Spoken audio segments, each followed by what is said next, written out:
मेरी उम्र सिर्फ 1 साल थी जब तकदीर ने माँ की गोद की गर्मी से महरूम कर दिया। तब दादी ने मुझको अपनी शफकत भरी आगोश में छुपा लिया। अब्बू ने सौतेली माँ की रिवायती सलूक के पेशे नज़र दूसरी शादी ना की और दादी के बाद मेरी बड़ी बहन सोबिया ने छोटे बहन भाइयों को संभाला। फिर जब सोबिया बाजी की शादी हो गई तो उनकी जगह फौजिया आपी ने ले ली। अब्बू जान इस बात के कायल थे कि बेटियां जितनी जल्द अपने घरों की हो जाएं अच्छा है। फौजिया आपी अभी मैट्रिक में थी, उनके लिए अच्छा रिश्ता आ गया। वो आगे पढ़ना चाहती थीं, लेकिन उन्होंने बेटी की मर्जी की परवाह ना की और रिश्ता तय कर दिया। जिस दिन निकाह था उस रोज आपी की निगाहों में नमी देखी। मैं समझी वो हमारी जुदाई के ख्याल से अफसुर्दा हैं। हमको शुरू दिन से ये तरबियत दी गई थी कि लड़की के मुंह में जुबान चुप रहने के लिए होती है। खास तौर पर शादी ब्याह के मामले में लड़कियों को बोलने का कतई हक नहीं था। फौजिया आपी अपना यह हक इस्तेमाल करना चाहती थी, मगर उन्होंने बाप के एहतराम में उनके अल्फाज की हुर्मत को सलामत रखा और अपने जज्बात को कुर्बान कर दिया। ताहम वो खुद पर जबर का ये सदमा ना झेल सकी, आगे पढ़ने की आरजू पूरी ना हो सकी, तो उन्होंने ये बात दिल पर ले ली। शादी की तारीख तय हो गई, चुप चुप रहने लगी। मैंने इस दौरान उनको कसरत से इबादत करते देखा। रातों को उठ उठकर खुदा के हजूर गिड़गिड़ाती और शब भर रोती थी। बाजी की शादी को 15 दिन रह गए थे। अभी कार्ड्स छपने को नहीं गए थे कि वालिद साहब को हादसा पेश आ गया और वो बुरी तरह जख्मी हो गए। खुदा के करम से जिंदगी बच गई, लेकिन काफी दिन अस्पताल में रहे। इस हादसे की वजह से आपी की शादी रोक दी गई और शादी की तारीख आगे बढ़ा दी गई। अभी अब्बू मुकम्मल तौर पर सेहतयाब न हुए थे कि आपी को बुखार ने आ लिया। अब उनकी सेहतयाब होने का इंतजार किया जाने लगा। इस दौरान मेरे होने वाले दुल्हा भाई कई बार आए। वो देखने में अच्छे इंसान लगते थे। उनको देखकर आपी की किस्मत पर रश्क किया करती थी। वो खूबसूरत होने के साथ साथ अच्छी पोस्ट पर भी थे। उम्मीद थी कि मामूली बुखार है, आपी जल्द ठीक हो जाएंगी, मगर ऐसा ना हो सका। वो रोज बरोज लागर होती गईं। उनकी बीमारी तूल पकड़ने लगी। अब तो अब्बू को फिक्र लाहक हो गई। काफी इलाज कराया, बड़े बड़े माहिर डॉक्टरों को दिखाया, लेकिन कोई भी बीमारी का सुराग ना लगा सका। आखिर एक दिन उनकी बीमारी का इख्तिताम हो गया और ये उनकी जिंदगी का आखिरी दिन था। उनको दुल्हन बनाने के अरमान दिल ही में रह गए। हमारे लिए ये सदमा और रफ़ी के लिए एक सानेहा था। उनको धचका लगा, क्योंकि जिन लोगों को वो अपना समझ चुके थे अब उनसे ताल्लुक टूट गया था। रफ़ी भाई को हमसे इस कदर लगाव हो चुका था कि ताल्लुक तोड़ना ना चाहते थे। इसी वजह आपी की वफात के बाद भी हमारे घर आते थे। उन्हें उदास देखती तो दुआ करती कि खुदा करे उनको उनकी खुशियां मिल जाएं। सच है, किसी घड़ी की दुआ कबूल हो जाती है। एक दिन वो अपने वालिदैन के साथ आए और उन लोगों ने मेरा हाथ मांग लिया। अब्बू ने सोचने को कुछ वक्त मांगा कि वो एक अच्छे रिश्ते को हाथ से गंवाना ना चाहते थे। कुछ दिनों बाद ये लोग दोबारा आए। तब अब्बू ने कहा कि मैं पहले बेटे की शादी करके बहू घर लाना चाहता हूं, क्योंकि इमराना चली गई तो घर खाली हो जाएगा। उन्होंने शर्त मान ली और कहा कि इंतजार किए लेते हैं। बेशक आप बेटे की शादी पहले कर लें, हम बाद में तारीख लेने आ जाएंगे। भाई हम तीनों बहनों से छोटा था और अभी ज़ेरे तालीम था। उधर मैं रफ़ी को बहनोई की नज़र से देखती थी, लिहाजा अब उनसे शादी के ख्याल से परेशान थी और उलझन में पड़ जाती थी। ताहम अब्बू के सामने बोलने की जुर्रत तो मुझ में भी नहीं थी। वक्त गुजरने लगा, 3 साल गुजर गए। रफ़ी के वालिदैन ने अब्बू से दरख्वास्त की कि आप निकाह कर दें, रुखसती बेशक बाद में हो जाएगी। इस तरह हम एक पुख्ता यकीन के साथ आप लोगों से वाबस्ता रहेंगे। वालिद साहब ने भी उनकी बात को माकूल जाना और मेरा निकाह रफ़ी से करा दिया। अब मैं उस शख्स के साथ निकाह के बंधन में बन चुकी थी कि जिसको मैं पहले होने वाले बहनोई की नज़र से देखा करती थी। खुद को ज़हनी तौर पर तैयार करती कि अब रफ़ी ही जीवन साथी होगा। उलझनों में उलझने से क्या हासिल। मेरा भाई बहुत लायक साबित हुआ। तालीम मुकम्मल करने पर उसे बैरून मुल्क पढ़ने के लिए स्कॉलरशिप मिल गया। वालिद साहब को ख्याल आया कि रफ़ी के वालिदैन इंतहा दर्जे के शरीफ लोग हैं। उन्होंने कमाल सब्र का मुजाहिरा किया था। सोचा रफ़ी पढ़ने जा रहा है, न जाने कब वापस आए।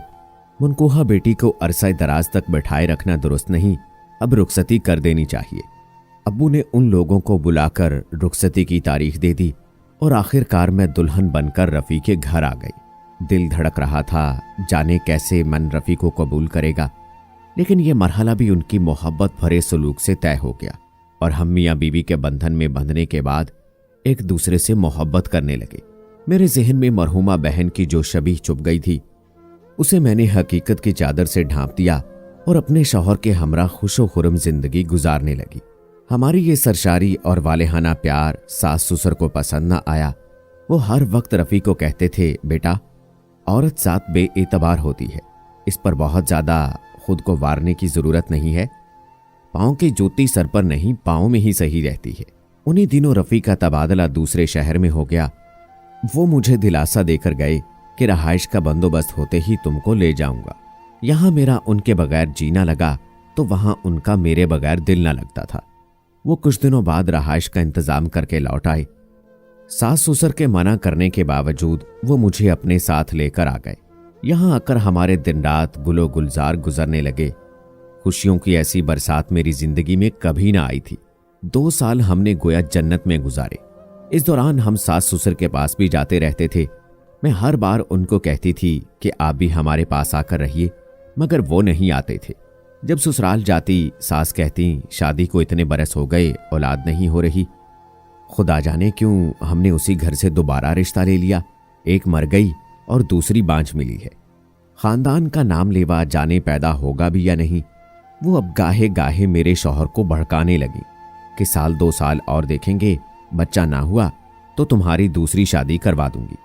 मेरे खाविंद अपनी वालदा की इस धमकी को संजीदगी से ना लेते। कहते कि अम्मा, औलाद अल्लाह की देन है, आखिर कभी तो अल्लाह आपकी हमारी सुनेगा। मायूसी कुफर है और उम्मीद पर दुनिया कायम है। मैं डरती थी कि कहीं रफ़ी अपनी वालदा की बातों में आकर दूसरी शादी न कर ले और मुझे छोड़ दे। अपने मैके जब जाती, इलाज भी कराती, लेकिन ये अल्लाह की मर्जी के मेरी गोद हरी ना हो सकी। एक दिन रफ़ी ने कहा कि अब मैं अपने वालदैन के घर मिलने भी ना जाऊंगा, क्योंकि वो लोग दूसरी शादी पर मजबूर करते हैं। जब इनकार करता हूं, नाराजी हो जाती है। ये सुनकर मैं रोने लगी। कहा, कहीं वालदैन के दबाव में आकर मुझे ना छोड़ देना। कैसी बातें करती हो, ऐसा तो सोचना भी नहीं। क्या मैं तुमको छोड़ सकता हूं? अपनी जिंदगी को भी कोई छोड़ता है? दिल की धड़कनें क्या दिल से जुदा हो सकती हैं? तुम आइंदा ये बात कभी जहन में ना लाना। मैं तुम्हारे सिवा किसी के साथ जिंदगी गुजारने के बारे में सोच भी नहीं सकता। अगर औलाद की खातिर दूसरी शादी करनी होती तो तुम्हारे साथ 6 बरस कैसे गुजारता? पहले ही शादी ना कर लेता। मैं रफ़ी की तसल्ली से मुतमईन हो गई। शुक्र करती थी कि मेरा शौहर मुझसे मुखलिस है और अब मुझे फिक्र करने की कोई ज़रूरत नहीं है। मेरी माँ तो मेरे बचपन में वफात पा गई थी, लिहाजा समझती थी कि सास भी माँ होती है, उनसे माँ का प्यार मिलेगा और उनको बेटी जैसा प्यार दूंगी। लेकिन ये ख्वाब ही रहा और मैं उसकी ताबीर के लिए हाथ मलती रह गई। जब हमीद तालीम मुकम्मल करके लौटा, अबू ने खत लिखा कि मैं तुम्हारे भाई की शादी की तारीख रख रहा हूं, तुम आ जाओ तो फिर शादी की तैयारियां करेंगे। मैंने खत रफ़ी को दिया। उन्होंने कहा, हाँ तुमको ज़रूर जाना चाहिए, जब कहोगी पहुंचा दूंगा। उन्हीं दिनों मुद्दत बाद सास ससुर हमारे घर आए। वो पहली दफ़ा आए थे। खुश हो गई, दिल से उनकी खातिर मदारत में लग गई, मगर सास मेरे भाई की शादी से नाखुश थी। कहने लगी, हम तो इंतज़ार कर रहे थे कि तुम्हारे भाई का रिश्ता हमारे घर आएगा, यहाँ तो मामला ही उलट हो गया है। मेरे शौहर को भी ससुर साहब ने खूब सुनाई कि क्या तुमको बहन की फिक्र नहीं? अब तुम बीवी को लिए बैठे हो, इसे मैके पहुंचा दो। जिस घर में हमारी बेटी नहीं जा सकती, उस घर की बेटी भी हमारे घर में नहीं रह सकती। मैंने रफ़ी से कहा कि आपके और मेरे दरमियान तो तकल्लुफ़ वाली बात ना थी, आप ही बता देते तो मैं अब्बू से बात कर लेती, मगर अब कुछ नहीं हो सकता था। वो बोले, छोड़ो अब इस किस्से को, मैं क्यों तुमसे दरख्वास्त करता? तुमको भी तो मेरी छोटी बहन नजर आ रही थी, तुमने खुद क्यों ना उसकी फिक्र की? इन लोगों की बातें सुनकर परेशान हो गई। भाई की शादी की खुशी गोया खाक में मिल गई। मुझे अफसरदा देखकर रफ़ी बोले, तैयारी करो ताकि तुमको तुम्हारे वालिद के घर छोड़ाऊं। उनका फ़ोन दफ्तर में आया था, वो शिद्दत से तुम्हारा इंतज़ार कर रहे थे।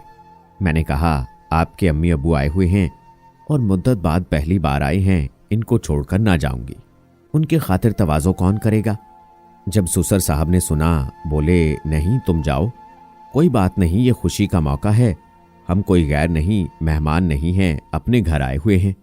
बेटे से कहा जाकर बहू को उसके वालिद के घर छोड़ आओ। उन्होंने कुछ इस अंदाज से ये बात कही कि मुझे लगा वो दिल से कह रहे हैं और मोहब्बत से कह रहे हैं। फिर भी रफ़ी से कहा कि मुझे अच्छा नहीं लगता कि इनको छोड़कर जाऊं। बोले, अरे भाई, वो दिल से इजाज़त दे रहे हैं, उनको एहसास है कि तुम्हारा। यूं मैं मैके आ गई। जब शादी के कार्ड छप गए और अब्बू ने कहा कि बेटी अब तुम खुद जाकर सास ससुर को दो ताकि उनको इज्जत महसूस हो। जब मैं कार्ड्स देने गई तो अजब मंजर था। वहां एक उम्र रसीदा और 2 उधेड़ उम्र औरतें आई हुई थीं। वो आपस में बात कर रही थीं कि लड़की अनपढ़ है तो क्या हुआ, अच्छा घर है, खुश रहेगी। मैं समझी मेरी ननद के रिश्ते की बात कर रही है। मैंने कुरेदना मुनासिब न समझा, मगर रफ़ी का अंदाज बदला हुआ था। मेरी तरफ देखते हुए जैसे आंखें उनका साथ न दे रही हूं। कहा कि मुझे बाजार ले चलें, कुछ खरीदारी करनी है। जवाब दिया, देवर को साथ ले जाओ, मुझे किसी काम से जाना है। खरीदारी जो करनी है कर लेना, फिर शफी ही तुमको तुम्हारे मैके भी पहुंचा देगा, मैं बाद में आ जाऊंगा। भाई की शादी से 2-4 रोज कबल रफ़ी आए। बोले, मेरे दोस्त की शादी है, उसे सोने के सेट की जरूरत है, हफ्ते बाद वापस कर देगा। तुम्हारे पास तो 3-4 सेट हैं, तुम कोई और पहन लेना। मैंने सेट दे दिया क्योंकि कभी रफ़ी पर शक नहीं किया था। जब रफ़ी चले गए, न जाने क्यों बार बार परेशान हो जाती थी, जैसे मेरी कोई कीमती चीज खो गई हो। सोचा वो सेट ले गए हैं, शायद इसी वजह से ज़हन प्रागंदा हो रहा है। हालांकि मैं तंग दिल कभी भी नहीं रही थी। रफ़ी पर अंधा एतमाद करती थी, इसीलिए मेरे जहन में कोई दूसरी बात ना आ रही थी। भाई की शादी में मसरूफ हो गई। अगले रोज वालिद साहब को किसी ने बताया कि तुम्हारे छोटे दामाद ने दूसरी शादी कर ली है। वो बोले, तुम बकवास कर रहे हो, ऐसा कभी नहीं हो सकता। लेकिन जब उस शख्स ने कसम खाई, वालिद परेशान हो गए। ताहम उन्होंने सोचा कि मेरे घर में पहली बार खुशियों की बारात आई है और इकलौते बेटे की शादी है। रफ़ी के घर जाकर तस्दीक करूं तो रंग में भंग पड़ जाएगा। बेहतर है कि शादी हो जाए, फिर इस खबर की तस्दीक कर लूंगा। मुझसे भी ये बात छुपाई गई। मैं जो खुश खुश फिर रही थी, कहीं मुरझाकर न गिर पड़ूं। अगले रोज रस्म हिना थी। उन्होंने मेरी खुशियों को गारत करना मुनासिब न समझा। रस्म हिना में जेठानी और मेरे जेठ आ गए। बोले कि रफ़ी की तबीयत ठीक नहीं थी, इसलिए वो नहीं आया है। वलीमे में रफ़ी और उनके वालिद आए। मुझे कहा, मैं हफ्ते बाद आकर तुमको ले जाऊंगा। हफ्ता भर इंतजार किया, वो ना आए तो मैंने अपने वालिद से कहा कि आप मुझे मेरे घर पहुंचा आइए। अब्बू ने जवाब दिया, सब्र करो, वो घर आकर तुमको ले जाएगा। जब बहुत इसरार किया तो भाई ने कहा, नादान, हौसले से सुनो, तुम्हारे शौहर ने दूसरी शादी कर ली है। अपने कानों पर यकीन ना आया। मैंने घर वालों से छुपकर अपने शौहर को फोन किया, उनको बताया कि भाई ने मुझे ये बात की है, लेकिन मुझे यकीन नहीं आया। आप बताइए कि इस बात का कोई सर पैर है? हाँ, ये बात दुरुस्त है। अम्मी अब्बू ने जबरदस्ती शादी कराई है, मगर मैं उसे थोड़े दिनों बाद तलाक दे दूंगा। तुम किसी बात को दिल पर ना लो, जल्दी आकर तुमको ले जाऊंगा। वालिद साहब ने पूछा, बेटी तुम क्या चाहती हो, सौतन कबूल है या कि तलाक लेना चाहती हो? मैंने जवाब दिया, ना तो सौतन कबूल है और ना ही तलाक लेना चाहती हूँ। इस सूरत में घर वापस जाऊंगी अगर रफ़ी दूसरी बीवी को सास ससुर के पास रखें और मुझे अपने पास रखें। रफ़ी ने यह शर्त मान ली। नई बीवी को अपने वालदैन के पास छोड़कर मुझे साथ ले गए। चंद दिन साथ रहे, फिर वालदैन के घर गए तो 4 दिन बाद लौटे। कुछ दिनों बाद दोबारा उसी शहर में तबादला करा लिया जहां उनके वालदैन थे। अब वो 4 दिन वहां, 3 दिन मेरे पास होते। जब दूसरी बीवी के पास होते, मैं उधर घर में अकेली दिन रात गुजारती थी। अब वो अकेले मेरे ना रहे थे। ये एहसास नींदें हराम कर देता था। अब्बू बीमार थे, मैके जाना पड़ा। रफ़ी बोले, चंद दिन बाद आकर ले जाऊंगा। फिर वो लेने ना आए। मैं इंतजार ही करती रही, यहां तक के साल बीत गया। वो एक बेटे के बाप बन गए, उनकी फैमिली मुकम्मल हो गई और वो इस खुशी में मुझे भूल गए, मुझसे लाताल्लुक हो गए। लेकिन मैं उनको नहीं भूली। वालिद के घर में तन्हा रहती हूँ। भाभी और भाई बैरूने मुल्क जा चुके हैं। बड़ी बहन अपने घर में खुश और आबाद है और मैं आज भी इस फरेब में जिंदा हूं कि वो मुझे लेने आएंगे। हालांकि लोग समझाते हैं कि रफ़ी की आस छोड़ दो, उनके 4 बच्चे जवान हैं। इस दिल का क्या करूं कि 30 बरस गुजर गए, आस अब भी टूटती नहीं। उम्मीद है दोस्तों हमारी आज की ये वीडियो आपको पसंद आई होगी। कमेंट बॉक्स में अपनी राय जरूर दीजिएगा। मिलते हैं अगली वीडियो में, तब तक के लिए अल्लाह हाफिज।